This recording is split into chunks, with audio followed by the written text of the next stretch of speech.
अस्सलामुअलैकुम। उम्मीद करता हूँ कि आप सब खैर व आफियत से होंगे। तो आज हम डिस्कस करने वाले हैं एक पास्ट पेपर, और वो पास्ट पेपर है assistant sub inspector airport security force. Airport security force की वक्तन फ़वक्तन जो है वो वैकेंसीज अनाउंस होती हैं। तो आज हम एक पास्ट पेपर को डिस्कस करेंगे।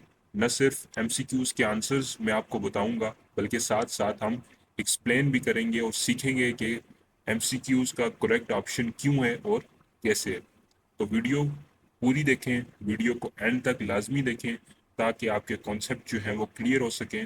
और चैनल लर्न विद फन को ज़रूर सब्सक्राइब कीजिए ताकि आपको ऐसी वीडियोस मिलती रहें। चलिए स्टार्ट करते हैं। आपके सामने टेबल ऑफ कंटेंट्स जो है वो मौजूद है, जिसके अंदर हमारे पास तीन पोर्शंस हैं। फर्स्ट वन पोर्शन है हमारे पास verbal reasoning, second one is subjective, while third one is general knowledge. तो जो पेपर है हमारे पास उसको तीन पोर्शंस के अंदर डिवाइड किया गया है, और आज हम उसका जो पहला पोर्शन है वर्बल रीजनिंग उसको डिस्कस करेंगे। उसके एमसीक्यूज को देखेंगे कि किस टाइप के एमसीक्यूज आते हैं, और उनके आंसर्स और एक्सप्लेनेशन को भी देखेंगे। चलिए शुरू करते हैं। First one portion which is verbal reasoning. तो हमारे पास वर्बल रीजनिंग के एमसीक्यूज जो हैं वो स्टार्ट हो चुके हैं। अब हमारे पास कहते हैं कि fill in the blanks with the appropriate option. पहले है कि the yearly path of the sun around heavens is called known as the ecliptic, is known as epileptic, is known as subway, is known as option D none of above। तो सबसे पहले कोई भी MCQs अगर आपको उसका answer नहीं पता तो आप एलिमिनेशन टेक्निक का इस्तेमाल कर सकते हैं। इज नॉन एज सबवे, ये तो नहीं हो सकता, इसको हम क्रॉस कर देते हैं। Is known as epileptic, epileptic जो है वो एपिलिप्सी से निकला है जिसका मतलब है मिर्गी, तो ये भी हमारे पास नहीं हो सकता। तो हमारे पास नन ऑफ अबव और इक्लिप्टिक दो ऑप्शन बचे हैं।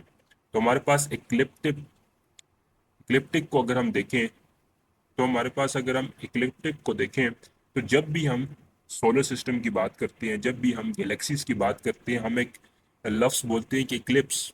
हम अक्सर कहते हैं कि सोलर इक्लिप्स और ल्यूनर इक्लिप्स। तो हमारे पास यहाँ से किसकी बात हो रही है? सन की बात हो रही है। तो ऑब्वियसली ये इक्लिप्टिक जो पहला आंसर है ये हमारे पास करेक्ट होगा। लेकिन हम इसकी एक्सप्लेनेशन भी देखते हैं। ये पहला आंसर है कि इक्लिप्टिक का क्या मानी है कि apparent path followed by a sun over a sky over a year, कि जो हमारे पास सन का एक पाथ होता है जो एक पूरे साल के अंदर वो कवर करता है स्काई के ऊपर, उसे हम क्या कहते हैं? इक्लिप्टिक कहते हैं, उसे हम इक्लिप्टिक कहते हैं। तो हमारे पास पहला ऑप्शन इक्लिप्टिक जो है वो करेक्ट है। अब दूसरा एमसीक्यूज है हमारे पास कि they dash to each other since they dash. अगर हम इस ऑप्शन के अंदर, इस एमसीक्यूज के अंदर सॉरी जो है वो गौर करें, तो हमारे पास सिंस आ रहे हैं। सिंस अब जो आ रहे हैं हमारे पास, सिंस कौन से टेंसेस के अंदर आते हैं? सिंस जो आता है वो परफेक्ट टेंस के अंदर आते हैं। और अगर हम एक्सप्लेनेशन में देखें तो परफेक्ट टेंस जो होते हैं उनके अंदर हमेशा जो है वो वर्ब की थर्ड फॉर्म होती है। तो अगर इन तमाम ऑप्शंस के अंदर हम सिर्फ थर्ड फॉर्म को ढूंढें, तो हमारे पास जो डी ऑप्शन है उसके अंदर जो है वो थर्ड फॉर्म जो है वो आ रही है। कोरल की थर्ड फॉर्म जो होगी कोरल्ड होगी। तो हमें ज़्यादा जहमत करने की बिल्कुल ज़रूरत नहीं है कि, तो ऑप्शन डी जो है वो हमारे पास बिल्कुल करेक्ट है, क्योंकि सिंस परफेक्ट टेंस के अंदर आते हैं और परफेक्ट के अंदर थर्ड फॉर्म होती है। तो ऑप्शन डी जो है वो करेक्ट है। और अगर हम मज़ीद देखें तो दे हमारे पास प्लूरल है तो उसके साथ हैव लगेगा, हैड नहीं लग सकता। तो ऑप्शन डी जो है वो हमारे पास करेक्ट है। एमसीक्यूज नंबर 3 है हमारे पास कि where dash you born. Is ये तो नहीं हो सकता, वॉज, हैव एंड वर। अब हम देखें तो हमारे पास ये जो है वो वेयर यू बॉर्न। अब यहाँ पर हमारे पास यू जो है वो प्लूरल है, तो प्लूरल के साथ हमेशा क्या लगता है? वर लगता है या हैव लगता है, इसलिए वॉज भी जो है वो कैंसिल हो गया। अगर हम इस सेंटेंस को देखें वेयर वर यू बॉर्न, इसका एक करेक्ट सेंस बन रहा है और यही इसका करेक्ट ऑप्शन भी है। वेयर हैव यू बॉर्न, ये इसका एक मीनिंगफुल सेंस नहीं बन रहा, इसलिए वर जो है वो एक करेक्ट ऑप्शन है। यहाँ पर मैंने लिखा हुआ है कि सिंगुलर के साथ वॉज और इज हम यूज़ करते हैं, और प्लूरल जो होता है उसके साथ हम वर और हैव एक्सेट्रा जो है वो हैव यूज़ करते हैं। और अब हमारे पास फोर्थ वन एमसीक्यू है कि the time dash your watch is not accurate. अब ये भी एक सिंपल एमसीक्यूज है प्रपोजिशन हमने यूज़ करना है। अब कॉमन सेंस हम यूज़ करते हैं कि the time on your watch, on तो हो ही नहीं सकता। The time in your watch, in भी नहीं हो सकता। The time with your watch, with भी नहीं हो सकता। तो आखिरी ऑप्शन हमारे पास क्या बचा, the time by your watch is not accurate. बाकी सारे अगर हम प्रपोजिशन को देखें, अगर आपको थोड़ा सा भी नॉलेज है प्रपोजिशन का, तो आप इसको सिर्फ पढ़ें और बाकी जो है वो ऑन इन और विद को इसके अंदर पुट करें तो आपको एक सेंस, कंप्लीट सेंस नहीं मिलेगा, एक मीनिंगफुल सेंस सेंटेंस का नहीं आएगा। तो जो करेक्ट ऑप्शन है वो हमारे पास the time by your watch is not accurate.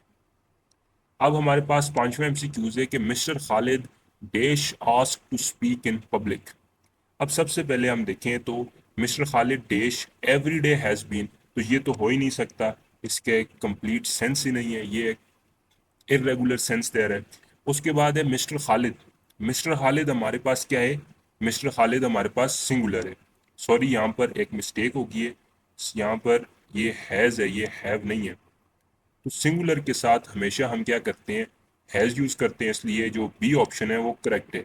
Have नहीं हो सकता और नन ऑफ दीज भी नहीं है, तो B option mister Khalid has rarely been asked to speak in public, इसको यहाँ पर ये हैव नहीं है, ये हैज़ है।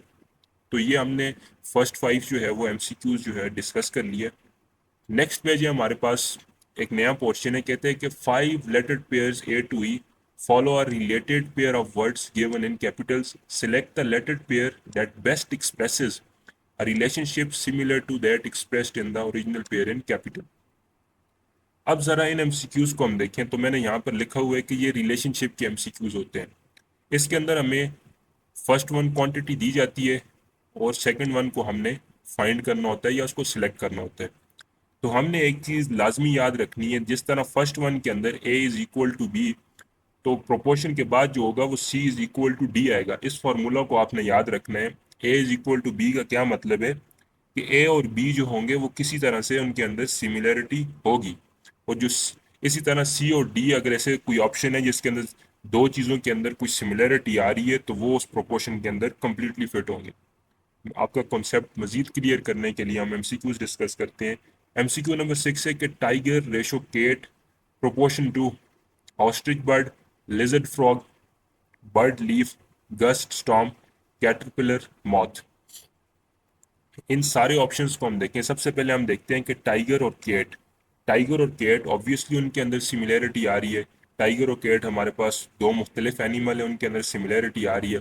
इसी तरह अगर हम ऑप्शन ए देखें तो ऑस्ट्रिच और बर्ड, बर्ड, ऑस्ट्रिच भी एक बर्ड है, लार्जेस्ट बर्ड है ऑस्ट्रिच हमारे पास, तो इसका जो है वो करेक्ट ऑप्शन ऑस्ट्रिच और बर्ड है। बाकी ऑप्शंस हम देखें लिजर्ड और फ्रॉग, नहीं ये तो हो ही नहीं सकता, लिजर्ड एक अलग एनिमल है, फ्रॉग एक अलग है। बर्ड और लीफ ये डिफरेंट चीज़ें हैं, गस्ट और स्टॉर्म ये भी बिल्कुल डिफरेंट चीज़ें हैं, कैटरपिलर और मॉथ ये भी डिफरेंट चीज़ें हैं। तो हमने देखना ये है कि दोनों के दरमियान थोड़ी बहुत सिमिलरिटी आ रही हो या ज़्यादा भी सिमिलरिटी हो सकती है। ऑस्ट्रिच और बर्ड तो ये सिमिलर है, तो ये यहाँ पर बेस्ट ऑप्शन है। अब दूसरा है, सॉरी 7 एमसीक्यूज है कि वार्डरोब रेशो क्लॉथ्स, आगे हमारे पास क्या आएगा, स्टोव क्रॉकरी, बी ऑप्शन है book case books, dryer shelves, pantry medicine, necklace earrings. अब वार्डरोब के अंदर अगर इसका हम रिलेशनशिप बनाएं, इसका रिलेशन बनाएं, तो वार्डरोब के अंदर हम क्या रखते हैं, हम क्लॉथ्स रखते हैं। तो इसी तरह का मिलता जुलता कोई ऑप्शन होगा जिसके अंदर भी सेम रिलेशनशिप होगा।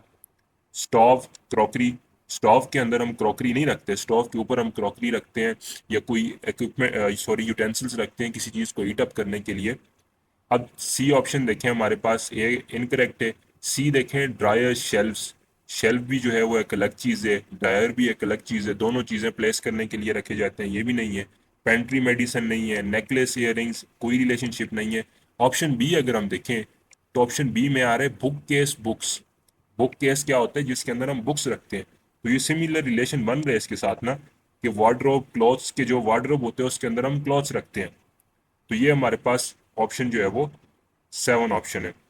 अगर हम एमसीक्यूज नंबर 8 की तरफ जाएं कि परफोरेट होल्स, तो इसका क्या आएगा, परफोरेट क्या होता है कि परफोरेशन जो कहते हैं वो छेद कहते हैं, किसी भी सरफेस के अंदर छोटे छोटे छेद जो होते हैं उनको हम क्या कहते हैं, परफोरेशन कहते हैं कि द सरफेस इज परफोरेटेड, और होल्स जो होते हैं वो सुराख होते हैं। दोनों किसी हद तक जो है वो सिमिलर चीज़ें हैं हमारे पास। तो हम इसको देखें, नीचे इसका relationship, repeat since no, repeat का मतलब दोहराना, सिंस गुना, enter hall no, filter water ये भी नहीं हो सकता, decorate rooms no, speckle spots, speckle और स्पॉट्स दोनों किसी हद तक जो है वो सिमिलर चीज़ें हैं, स्पॉट्स को हम स्पेकल्स भी कहते हैं। तो इसलिए जो ऑप्शन सी है हमारे पास वो जो है वो करेक्ट है। अब हमारे पास नेक्स्ट वन है, सेक्शन है कि चूज द लेटर्ड वर्ड और phrase that is most nearly opposite in meaning to the word in capital letters. अब यहाँ पर नियरली ऑपोजिट को आपने समझना है कि जो नियरली ऑपोजिट है ना हमारे पास, यहाँ पर एक्सप्लेनेशन है लिखा हुआ है कि उससे हम क्या कहते हैं, एंटोनिम कहते हैं। ऑपोजिट एंटोनिम होता है और सिमिलर सिनोनिम होता है। नियरली ऑपोजिट का क्या मतलब हुआ, इसको एंटोनिम के करीब करीब, इसके ऑपोजिट के करीब करीब। अगर हम एमसीक्यूज नंबर 9 देखें तो 9 का मतलब होता है सॉरी ग्रैब। ग्रैब का मतलब क्या होता है, किसी चीज़ को होल्ड करना, टू होल्ड समथिंग। तो इसके जो हम एंटोनिम देखें, अगर इसका ऑपोजिट वर्ड स्नैच नो, खींचना, upset no, protest no, release हमारे पास जो है वो करेक्ट है। ग्रैब होल्ड करना, रिलीज छोड़ देना, तो रिलीज जो ऑप्शन है वो करेक्ट है। इसी तरह हमारे पास जो है वो एमसीक्यूज नंबर 10 है हमारे पास कि सूत। सूत होता है कि आराम को कहते हैं।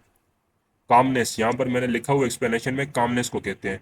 तो आराम का ऑपोजिट क्या होगा, एनॉय, तंग करना। अब ज्वाइन, पेसिफाई, रिस्ट्रिक्ट जो है वो हमारे पास जो है वो रिस्ट्रिक्ट हो सकता है, बट जो रिस्ट्रिक्ट है वो हमारे पास नियरली ऑपोजिट नहीं है। एनॉय जो है वो नियरली ऑपोजिट है। 11 एमसीक्यूज है कैचिंग। कैचिंग हमारे पास क्या होता है, to imprison. Catching to imprison, ये इन सेंस ऑफ इम्प्रिजनमेंट यहाँ पर इस्तेमाल हुए। तो कैद कर देना के उसके जो ऑपोजिट वर्ड है वो क्या होता है हमारे पास, बगावत कर देना या आज़ादी या बगावत। सो रिवॉल्टिंग जो है वो ऑप्शन डी हमारे पास यहाँ करेक्ट है। बाकी इवनिंग, अपीलिंग, इंचांटिंग, अपीलिंग भी हो सकता है, बट जो रिवॉल्टिंग है वो नियरली ऑपोजिट है इसके। अब 12 है अलार्मिंग। अलार्मिंग मतलब तशवीशनाक, यहाँ पे मैं लिखा हुआ है कि डिस्टर्बिंग। तो हमारे पास डिस्टर्बिंग, इसके जो हमारे पास ऑपोजिट क्या होगा, हमारा यूजुअल। यूजुअल जो होगा वो करेक्ट ऑप्शन है इसके अंदर। टेरिबल, ये अलार्मिंग के साथ ही मिलता है, इसका सिनोनिम आ गया। फ्राइटफुल भी सिनोनिम ही है। वार्निंग, ये भी सिनोनिम ही बनता है किसी हद तक। तो यूजुअल जो है वो नियरली ऑपोजिट है। तो ये हमारे पास एक और सेक्शन हमने जो है वो कंप्लीट कर लिया। आप कहते हैं कि choose the word most similar in meaning to the capitalized ones. अब यहाँ पर मोस्ट सिमिलर, पहले उसने कहा नियरली ऑपोजिट, अब कह रहे हैं मोस्ट सिमिलर। यहाँ पर एक्सप्लेनेशन में देखें तो मोस्ट सिमिलर से मुराद क्या होता है, सिनोनिम होता है। We have to find the same words, now we will choose the synonym of the word. तो अब एमसीक्यूज 13 है बिटर। बिटर का क्या मतलब होता है, किसी चीज़ की शार्प या पंजेंट टेस्ट या स्मेल हो, उसे हम बिटर कहते हैं। तो इसका सेम मीनिंग क्या होगा, स्वीट तो नहीं होगा, वीक भी नहीं होगा, काम भी, सोर, खट्टा। तो सोर हमारे पास क्या होता है, बिटर के जो है वो नियरली जो है वो सिमिलर इन मीनिंग है। तो करेक्ट ऑप्शन इज डी। 14 के अंदर अगर हम देखें तो फ्रेंड, फ्रेंड का क्या मतलब है, फेवरेबल, कोई इंसान आपका कंपेनियन होता है। तो डी ऑप्शन जो है वो हमारे पास करेक्ट है कि वो फ्रेंड जो होता है वो आपका कंपेनियन होता है, वो आपका असिस्टेंट नहीं होता, स्ट्रेंजर भी नहीं होता, आपसे सुपीरियर नहीं होता, आपका कंपेनियन होता है। तो डी ऑप्शन जो है वो 14 के अंदर करेक्ट है। अब आगे हम आ चुके हैं 15 के अंदर। अगर हम देखें तो ट्रबल, ट्रबल का हमने जो है वो नियरली सिमिलर वर्ड फाइंड करना है। तो ट्रबल क्या होता है, डिफिकल्टी होती है। यहाँ पर मैंने लिखा हुआ है ट्रबल क्या होती है, डिफिकल्टी होती है हमारे पास। तो डिफिकल्टी, तो प्रॉब्लम जो है वो हमारे पास, इसका करेक्ट ऑप्शन है ऑप्शन नंबर बी है। जो सोल्यूशन, एक्सप्लेन, एनलाइटन, ये हमारे पास क्या है, ये जो है वो नियरली सिमिलर नहीं है। अब 16 है हमारे पास क्रिटिसाइज। क्रिटिसाइज का क्या मतलब होता है, यहाँ पर मैंने लिखा हुआ है रिजेक्ट कर देना, कंडेम करना। तो यहाँ पर अगर हम इसके नियरली सिमिलर देखें तो ये हमारे पास क्या आ रहा है, डिसअप्रूव आ रहा है। डिसअप्रूव कर देना मतलब रिजेक्ट कर देना। ऑथोराइज, एक्सक्यूज, फॉरगिव, एक्सक्यूज हो सकता है, बट जो हमारे पास डिसअप्रूव है वो नियरली सिमिलर है। तो हमारे पास डिसअप्रूव जो होगा 16 के अंदर, ए ऑप्शन जो है वो हमारे पास करेक्ट है। अब हमारे पास नेक्स्ट जो सेक्शन है वो हमारे पास क्या है, पैसेज का सेक्शन है। आपने आंसर लिखने हैं पैसेज को रीड करके। ये वाला जो सेक्शन है मैं कवर नहीं करूंगा, क्योंकि ये सबसे इजी सेक्शन है इस पूरे पेपर का। और अगर आप असिस्टेंट सब इंस्पेक्टर की पोस्ट के लिए अप्लाई कर रहे हैं तो आप इतने काबिल होने चाहिए कि आप कम से कम एक पैसेज में से आंसर तो ढूंढ कर लिख सकें। ये तो एक 4th 5th क्लास का बच्चा भी कर सकते हैं।